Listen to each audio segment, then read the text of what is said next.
Inaprubahan na po ng Senado sa ikatlo at huling pagbasa ang panukalang 6.793 trillion pesos na pambansang pondo para po sa taong 2026. 17 senador ang pabor sa General Appropriations Bill, kabilang po dyan si Senator Risa Ontiveros na isang dekada na daw na bumoboto ng no. Walang tumutol at wala ring nag-abstain. Pinakamalaking alokasyon pa rin ang sektor ng edukasyon na may halos 1.38 billion pesos.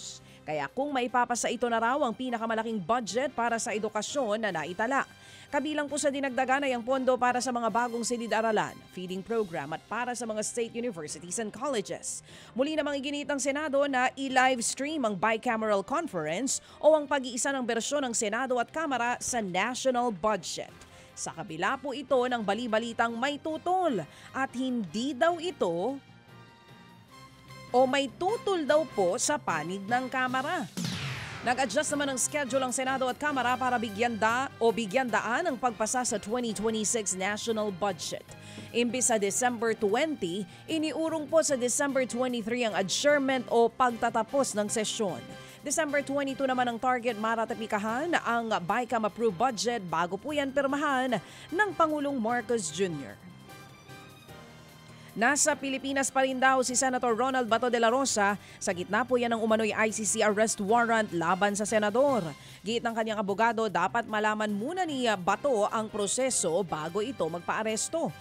Gusto raw makakuha ni de la Rosa ng malinaw na guidelines mula po sa pamahalaan at Korte Suprema kung ano ang kanyang mga karapatan sakaling mauwi sa surrender ang warrant ng ICC. Kung mapagbibigyan ito, posibleng kusang loob naman daw na sumuko ang senador. Ilang buwan ang absent ang senador pero pagtitiyak ng abogado niya, nasa Pilipinas lamang si Bato. Umaapila rin daw ang pamilya ng senador na ipatupad ang due process at irespeto ang karapatan bilang Pilipino. Nanawagan naman po ang isang healthcare group na alisin sa pwesto si Nooy Finance Secretary at bagong Executive Secretary Ralph Recto. Ayon sa grupong Healthcare Professionals Alliance Against COVID-19, si Recto ang namuno sa DOF noon para ilipat ang excess fund ng PhilHealth papuntang National Treasury. Kaya malinaw raw na may pang-aabuso sa kapangyarihan ng dating kalihim. Una nang sinabi ni Attorney Nery Colmenares na buhay pa ang criminal liability at pwede pang kasuhan ng kriminal ang mga nasa likod ng paglilipat sa nasabing pondo. Sa akin ang namuno si Secretary Ralph Recto sinabi na nga it was a moral failure Di ba? Parang sa akin, it was grave, abuse of discretion. Kung hindi naman yan grounds for removing him as Secretary of Health, ano pa bang hahanapin natin? Di ba? Yan nga po ang tinig ni Dr. Antonio Dans, ang tagapagsalita ng Healthcare Professional Alliance Against COVID-19. Secretary of Finance, no? Ang binabanggit nga ni Dr. Dans.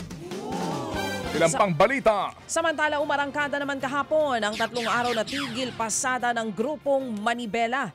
Bitbit po ang mga placard, piniling magwelga ng mga tsuper imbis na pumasada. Panawagan po nila, ibalik ang kanilang prangkisa at payagan na muling makapagparehistro para tuloy-tuloy ang kanilang biyahe. Ayon pa sa Manibela, tila natutulog sa pansita ng LTO at LTFRB at nananatiling bingi at bulag sa reklamo ng mga driver. Inaasahang aabot daw sa 45,000 units ng jeep ang sasama sa 3 araw na transport strike na magtatapos po bukas December 11. Mga kapatid, brothers and sisters, saan ka pa? Dito na tayo sa Totoo.